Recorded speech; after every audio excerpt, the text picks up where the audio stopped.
د الحجر مبارکه سوره چې د قرآن عظیم شان 15مه سوره ده په مکې معظمې کې رانازله شوې ده. 9 نوي آیاتونه لري.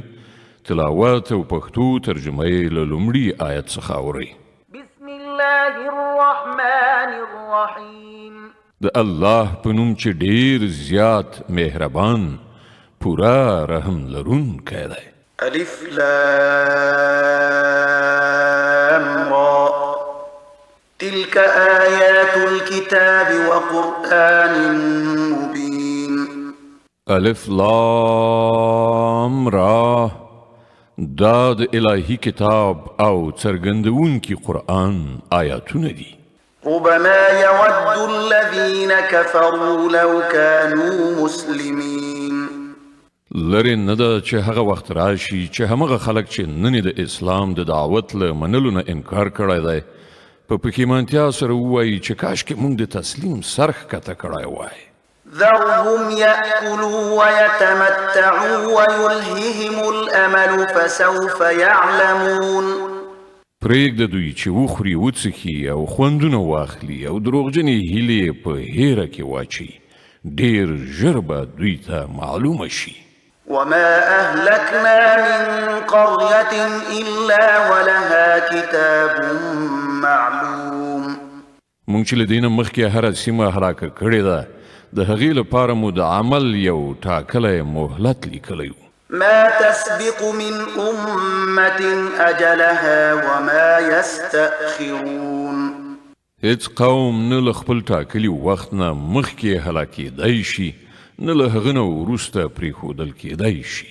وقالوا يا أيها الذي نزل عليه الذكر إنك لمجنون. دوی وایي ای هغه سړی چې ذکر یعنی قرآن در باندې نازل شوی دی ته په رښتیا سره لیونی. لو ما تأتينا بالملائكة إن كنت من الصادقين. که ته رښتونه یې نو زموږ په وړاندې دې پرښتې ولې رانه وستلې. ما ننزل الملائكة إلا بالحق وما كانوا إذا منظرين. مونږ په رښتیا هسې نه نازلوو هغوی چې کله کوزیږي نو له حق سره کوزیږي او بیا خلکو ته مهلت نه ورکول کیږي. إنا نحن نزلنا الذكر وإنا له لحافظون. پاتې شو دا ذکر یعنی قرآن دا مونږ نازل کړی دی او مونږ په خپله د دې ساتندویان یو. ولقد أرسلنا من قبلك في شيع الأولين وما يأتيهم من رسول إلا كانوا به يستهزئون. ای محمد صلی الله علیه وسلم مونږ له تا نه مخکې په ډېرو تیرو شو قومونو کې پیغمبران لیږلي دي. هېڅکله داسې نه ده شوي چې هغو ته کوم پیغمبر راغلی وي او هغوی ورپورې مسخرې نه وي کړي. كذلك نسلكه في قلوب المجرمين لا يؤمنون به وقد خلت سنة الأولين. د مجرمانو په زړونو کې خو مونږ دغه ذکر همدغسې د سیخانو په څیر ټومبو هغوی پرې ایمان نه راوړي. له پخوا نه د دغه ډول خلکو همدا کړنلاره ده. ولو فتحنا عليهم بابا من السماء فظلوا فيه يعرجون لقالوا إنما سكرت أبصارنا بل نحن قوم مسحورون. که مونږ پر هغو باندې د آسمان کومه دروازه پرانیستې وای او هغوی په رڼا ورځ پکې ختلي هم وای بیا به هم همدا ویل چې زموږ سترګې غولول کیږي بلکې پر مونږ کوډې شوي دي. ولقد جعلنا في السماء بروجا وزيناها للناظرين وحفظناها من كل شيطان رجيم إلا من استرق السمع فأتبعه شهاب مبين. دا زمونږ چار جوړونه ده چې په آسمان کې مونږ ډېرې محکمې کلاګانې جوړې کړې او هغه مو د نندارچیانو لپاره ښایسته کړي دي او له هر رټل شوي شیطان څخه مو هغه خوندي ساتلی دي. هیڅ یو شیطان هغو ته لاره نشي موندلی مګر دا چې څه په پټه چل ول غوږ وباسي او کله چې هغوی په پټه چل ول د غوږ نیولو هڅه کوي نو یوه روښانه پلوشه یې تعقیبوي. والأرض مددناها وألقينا فيها رواسي وأنبتنا فيها من كل شيء موزون. مونږ ځمکه غوړولې په هغې کې مو غرونه نصب کړي په هغې کې مو هر ډول شنیلي په ټاکلې موزونه اندازه راټوکولي.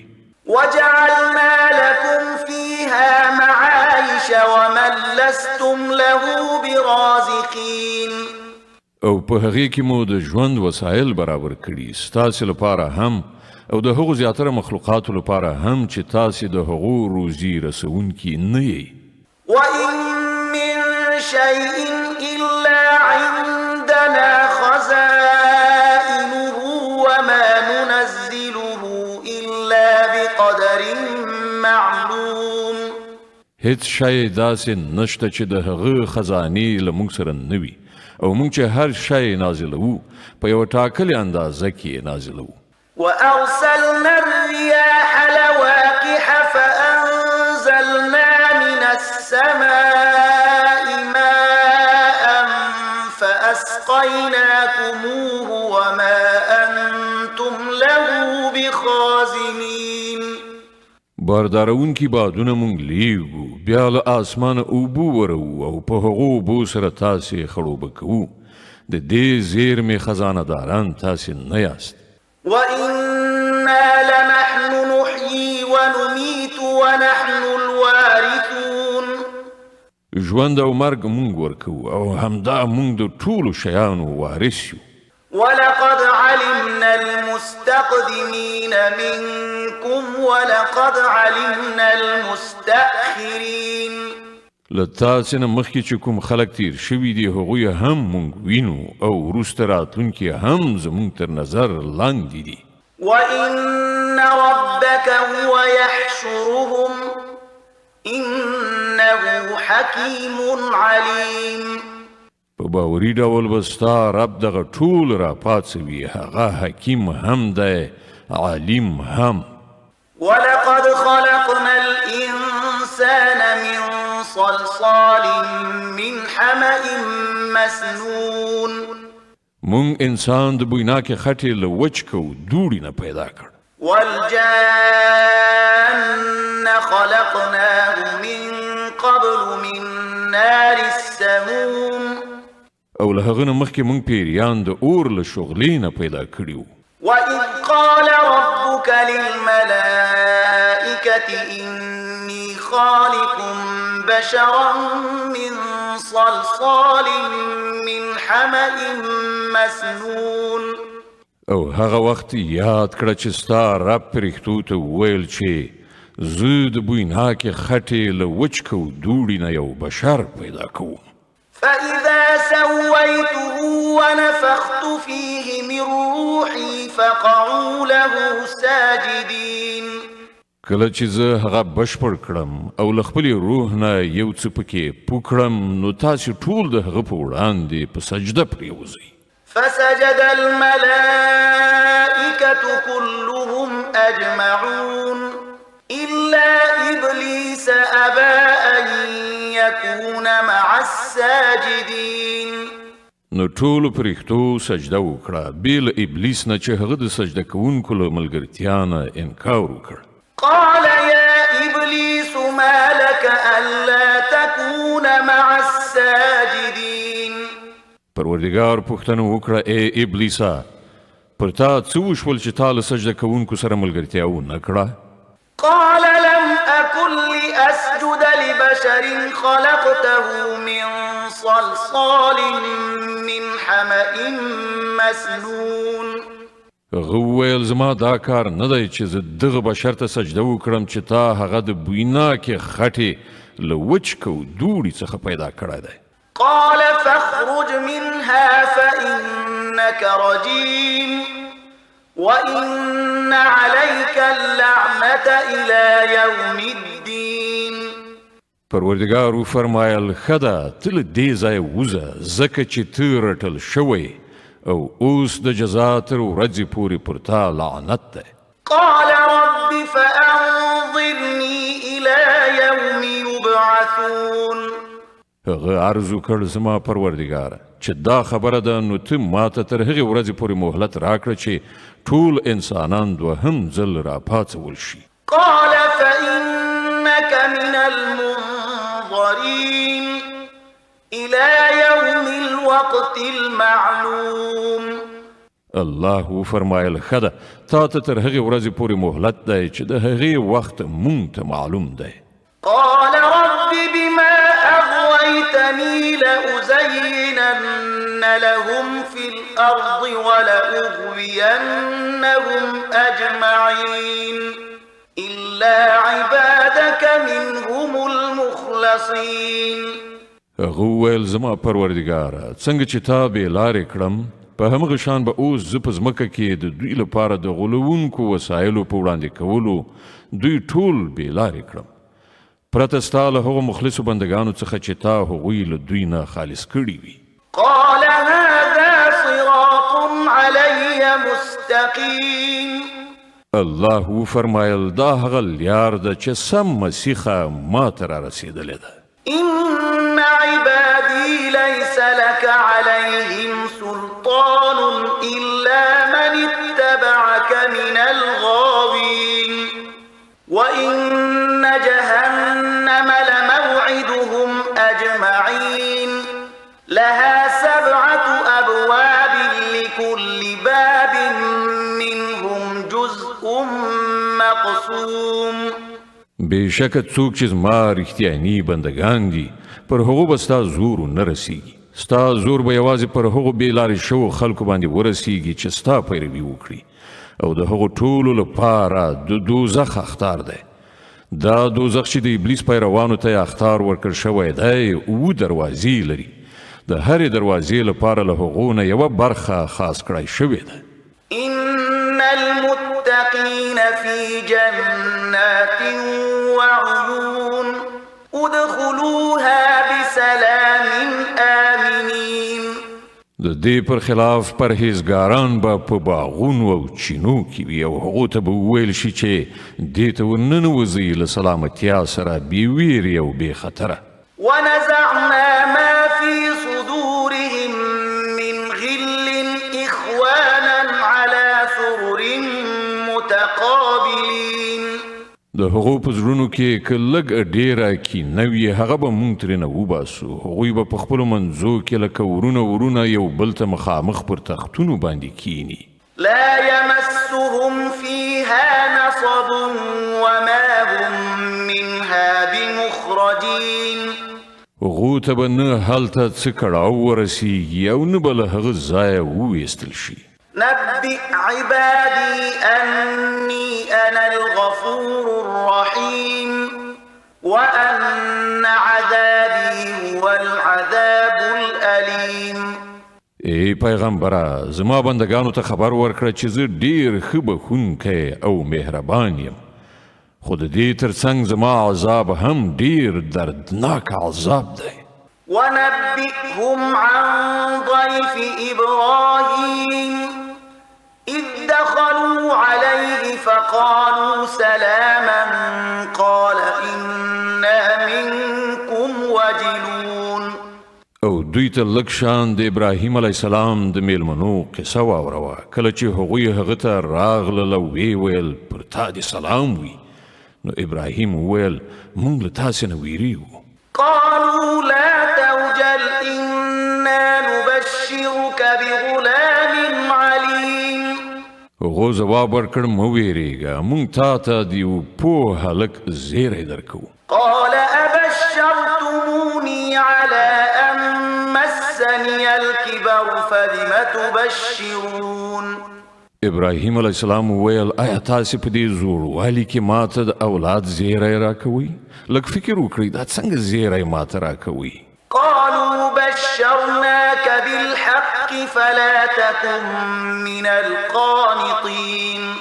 هغو ځواب ورکړ موږ تا ته په حق زیری درکو تاسې نا امیده کیږئ مه. قال ومن يقنط من رحمة ربه إلا الضالون. ابراهیم علیه السلام وویل د خپل رب له رحمت نه خو ګمراهان نا امیده کیږي. قال فما خطبكم أيها المرسلون. بیا ابراهیم علیه السلام پوښتنه وکړه ای د خدای استازو هغه څه خبره ده چې تاسې ورته راغلي یاست؟ قالوا إنا أرسلنا إلى قوم مجرمين إلا آل لوط إنا لمنجوهم أجمعين إلا امرأته قدرنا إنها لمن الغابرين. هغو ویل موږ د یو مجرم قوم لوري ته لیږل شوي یو یوازې د لوط علیه السلام کورنۍ مستثنا ده. هغوی ټول به موږ وژغورو پرته د هغه له مېرمنې چې د هغې په باب الله فرمایي چې موږ مقدره کړې ده چې هغه به له بیرته پاتې کېدونکو څخه وي. فلما جاء آل لوط المرسلون قال إنكم قوم منكرون. بیا کله چې دغه استازي لوط ته ورسېدل نو هغو ویل تاسې ناشنا ښکارېږئ. قالوا بل جئناك بما كانوا فيه يمترون وأتيناك بالحق وإنا لصادقون. فأسر بأهلك بقطع من الليل واتبع أدبارهم ولا يلتفت منكم أحد وامضوا حيث تؤمرون. هغو ځواب ورکړ نه بلکې موږ له همغه څه سره درته راغلي یو چې د هغه په راتګ کې دغه خلک شکمن وو. موږ تا ته رښتیا وایو چې موږ له حق سره تا ته راغلي یو. نو اوس چې د شپې یو څه برخه پاتې شي ته له خپلې کورنۍ سره ووځه او په خپله د هغو شاته ځه.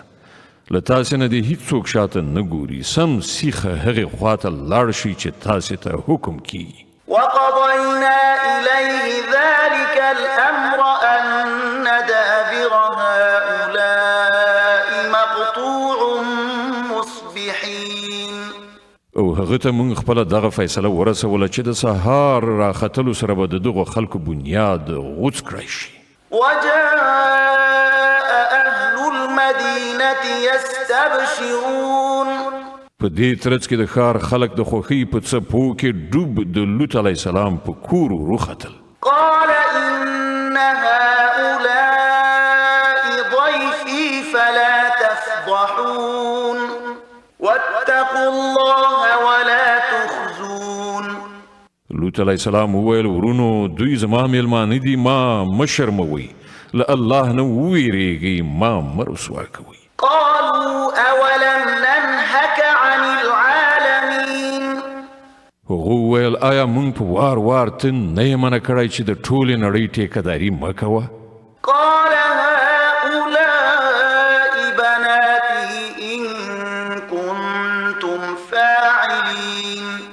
لوط په بېوسۍ سره وویل که تاسې څه مشروع کار کول غواړئ نو دغه زما لوڼې شته. لعمرك إنهم لفي سكرتهم يعمهون. ستا په روح قسم ای پیغمبره په هغه وخت کې پر هغو یوه نیشه غوندې راغلې وه چې په هغې کې هغوی له سده وتلي وو. فأخذتهم الصيحة مشرقين فجعلنا عاليها سافلها وأمطرنا عليهم حجارة من سجيل. په پای کې د لمر څرک سره سم هغوی یوې قوي چاودنې ونیول او موږ هغه سیمه پر بل مخ نسکوره کړه او پر هغو باندې مو د پخې شوې خټې د تیږو باران ووراو. إن في ذلك لآيات للمتوسمين. په دې پیښه کې د پوه زیرکو خلکو لپاره سترې نښانې دي. وإنها لبسبيل مقيم. إن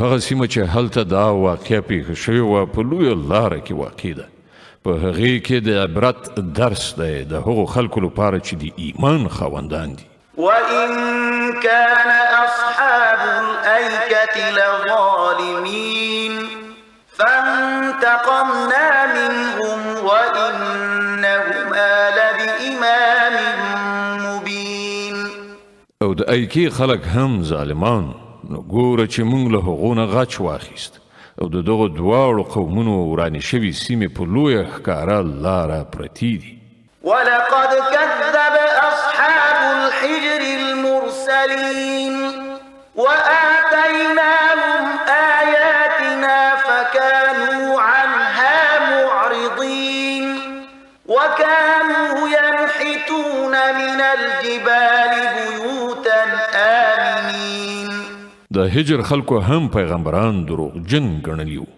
موږ هغو ته خپل آیاتونه ولیږل خپلې نښانې مو هغو ته وښودلې خو هغو هر څه له نظره وغورځول هغوی غرونه توږل کورونه یې جوړول او په خپل ځای بیخي بې تشویشه او ډاډه و فأخذتهم الصيحة مصبحين فما أغنى عنهم ما كانوا يكسبون په پای کې یوې قوي چاودنې هغوی سهار مهال ونیول او د هغو ګټلې هغو ته هیڅ په درد ونه خوړله وما خلقنا السماوات والأرض وما بينهما إلا بالحق وإن الساعة لآتية فاصفح الصفح الجميل إن ربك هو الخلاق العليم مونږ ځمکه او اسمان او د هغو ټولې هستۍ له حق نه پرته په بل کوم بنسټ باندې نه دي پیدا کړي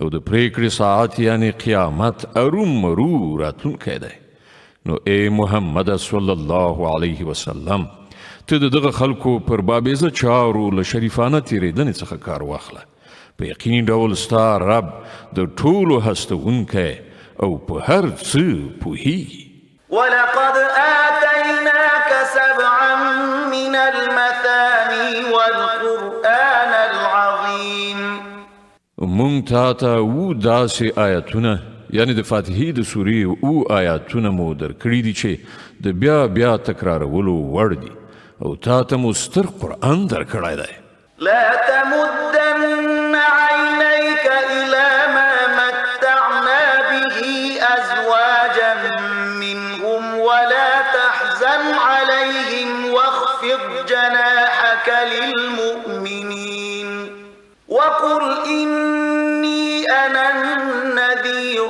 المبين ته هغو دنیوي ګټو ته سترګې مه اړوه چې موږ له دوی څخه بېلابېلو خلکو ته ورکړي دي او موږ د دوی پر حال باندې خپل زړه ځوروه دوی پرېږده د مؤمنانو خواته پاملرنه وکړه او نه منونکو ته ووایه چې زه خو ښکاره څرګند اخطار ورکوونکی یم كما أنزلنا على المقتسمين الذين جعلوا القرآن عضين دا هماغه شان اخطار دی لکه چې مونږ هغه تفریقه چونکو ته لیږلی و چې هغو قرآن ټوټې ټوټې کړی دی فوربك لنسألنهم أجمعين عما كانوا يعملون نو قسم دی ستا په رب مونږ به ارومرو له دوی ټولو نه پوښتنه وکړو چې تاسې څه کړي دي فاصدع بما تؤمر وأعرض